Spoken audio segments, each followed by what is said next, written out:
This is the building next door to the one I've just shown you. Number 9, similar setup, but just minus the top floor. I haven't got the key for the cellar, or I can't be bothered to open it, so I'll show you the main house. This is going to be a labour of love. Unfortunately, we've got lots of keys. Some work, some don't. Key there. So right, and this building will give you a better example as to how we found next door.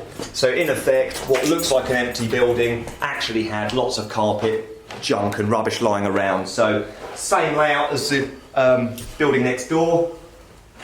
This house at number 9 has been far less butchered over the years than number 8. The reason we've started on number 8 is it's got the 6 floors and there's more to be done there.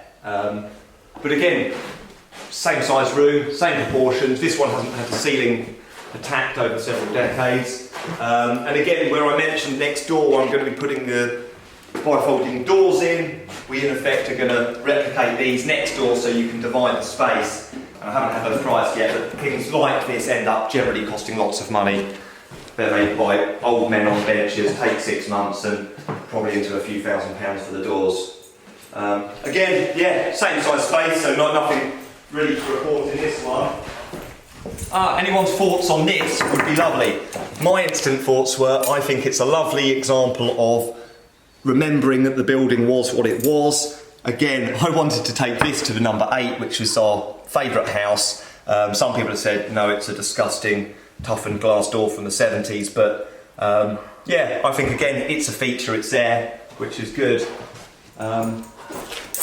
The Indiana Jones zone, follow me. So, as I mentioned next door, the previous owner has basically snipped off the buildings to the rear and in effect built a wall up between us so that he's on one side, we're on the other. This property, he's midway through doing that, and I'm not sure if he hates us or not, but between here and our sink, I'll show you the various perils that meet you on the way. So you've got a staircase which is chopped out where you could fall vertically down a hole, so that's the first nice little touch where you've got to be careful just not to forget and go down there. But as he's listed it, the door of doom, so you're not going to mess with that. You've got a string ready to catch you and flip you off down the floor below and break your spine. Selection of live uncapped wires snaking around on the floor. Unfortunately, we hit one of those on our number 8 a couple of days into owning it, and £450 later the UK Power Network people came and disconnected the power from number 8, so we can't be trusted with power next door, so we're now using the one from our other house. This is a nice touch. You've got the catapult plank, so if you're walking across here at 2 in the morning, the catapult plank, which in fairness, if you really wanted to, would completely flip over and then send you again down through the lower floor. Nice couple of trip hazards here. These ones have actually been screwed down, so you think that they're loose, but then you trip up on them and realise they're not going anywhere. And then this is the bathroom and leisure suite, which we're currently having, where we've got the 2-month-old sponge. And this good thing of this sponge is it could be used for plates, cutlery, and also building materials and other such things. So we've got our cold tap, our decrepit sponge, 2 kilograms of fairy. Luckily that was on offer, so we've got 2 kilograms of fairy for the salmonella infested sponge. And then you've got the hygiene and clinical zone. So as you can see, we've got a nice selection of toothbrushes there. Right, follow me. We go up some more. Oh, and in case you're wondering, as I mentioned next door, woes.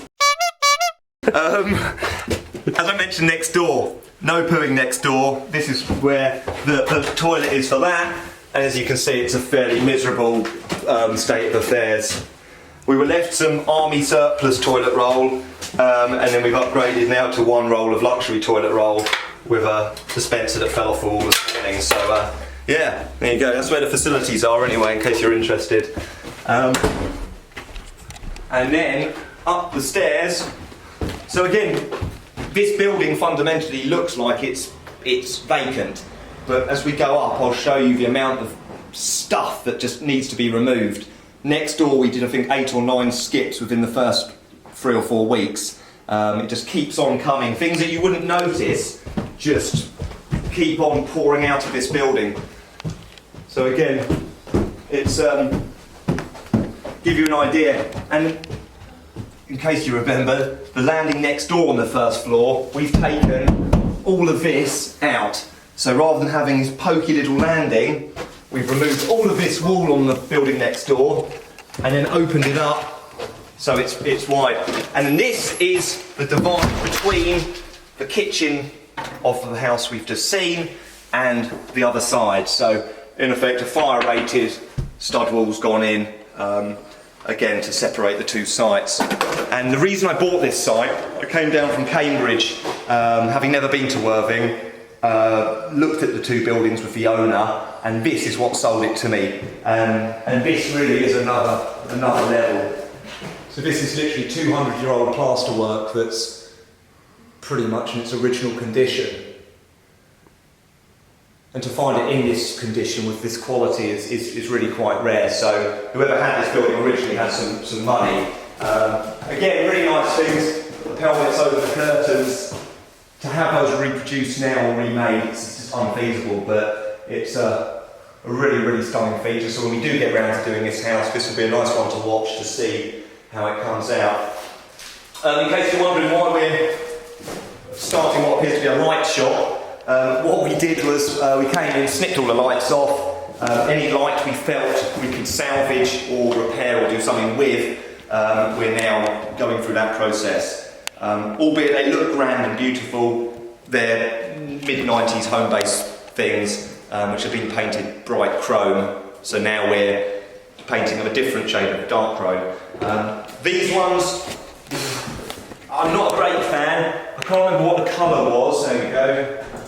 This was copper rose, a bit salmony and pink for my liking, but again, we'll rebuild the lights later on, so I think we're almost done on them.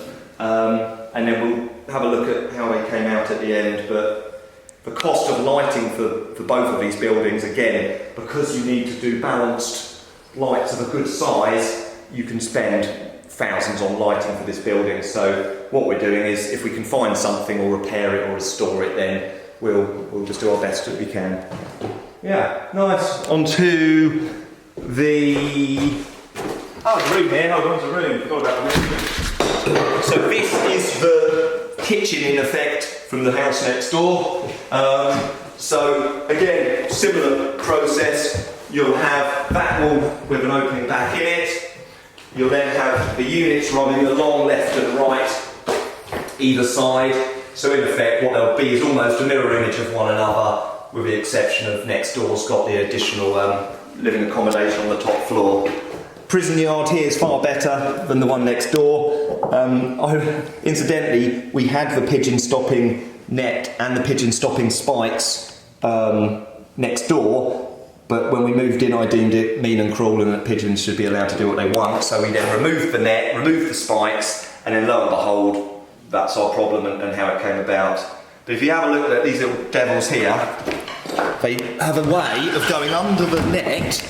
Oh, yeah. And then I feel sorry for them, thinking they're trapped, but pigeons aren't as daft as you think, and actually they can escape quite readily if they wanted to. Maybe. Hold on. Oh shit, maybe not.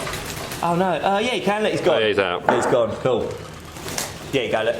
And the reason I threw a block of wood at that pigeon was to assess that it could escape, because if it couldn't escape, I would have snipped the nets.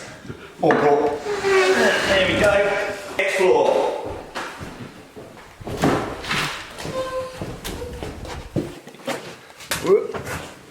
So again, once these are all gone on this side, it will give a much better feeling of space. Another landing. Again, just a mirror image of the previous site. To get your head round doing both the buildings at once seemed too much, so again we split them into two sites so that we can deal with one property on each floor at a time, and then we can deal with this one on another day. So again, there would have been a doorway in there, I should imagine, going through. But again, different layout of stud walls. This has got a decent sized room, and then what would be technically, I suppose, a dressing room maybe or an ensuite. But again, I'll kind of work with what I've been given to a certain degree. But all of these walls are modern partition walling, so within reason I can butcher and restore back to how they would have been. Again, it's trying to make bedrooms that are not too big and not too small, and trying to get the balance of what needs to be done right. But yeah, lovely big bright space. And in fairness, we bought this property 4 or 5 weeks ago. I'm yet to actually have even walked around here since I bought it, so it's interesting to come and have this wander. This building, I remember now, has a lot more original fireplaces left in it, so in great excitement, I got the keys, come along, they've all been boarded over with plywood. The most exciting part of my job is picking bits of plywood off, realising you've got 4 dead pigeons and 20 kilogram of ash, and then leaving it like that for the future. But again, if they're here, don't mess with them. Leave them here and keep them. But again, I'm not sure what we'll do with this space. Maybe a bedroom in here might be big enough for that. With a shower room perhaps, not sure, but again. And as I mentioned, we're harvesting the electricity from next door. So again, as a way of stopping any intruders from making their way upstairs, we've got a nice health and safety approved wiring set up. I'm not sure if you've ever seen 5 power leads all breathing off each other. So you get a power lead off a power lead off a power lead. And the problem with that is wallpaper strippers or anything that uses any amount of electricity will overheat the power leads and then trip them out. And then, maybe this is the top, I think this is the top. Yeah, this is the top. It's amazing that this floor, albeit it's one less, it feels significantly smaller than next door because of the missing floor. And again, this is going to be probably a bedroom, I would imagine. Again, nice fireplace left in here, which is good. So back through into the front of number 9. As you can see, the ceiling in this building is starting to come down. The roof on this building needs to be replaced. Again, it's a fairly weird, freaky plasterwork. It's not my favourite, but it's there, so it will probably end up staying. But yeah, room to the rear, room at the front. No, I'm not going that way. And then, again, another strange small room. So there will be a lot of reconfiguring of this building as well, but for now, it's enough to be getting on with. And then this again is the partition between number 9 and number 8 next door, with our octopus feed of tentacle arms going through. And one thing we could do at some point, which would be useful, apparently there's a roof terrace up there, so if I can be bothered, we can climb up there and then you can access the roof and wander about, but yet to do that, but it's one for another day.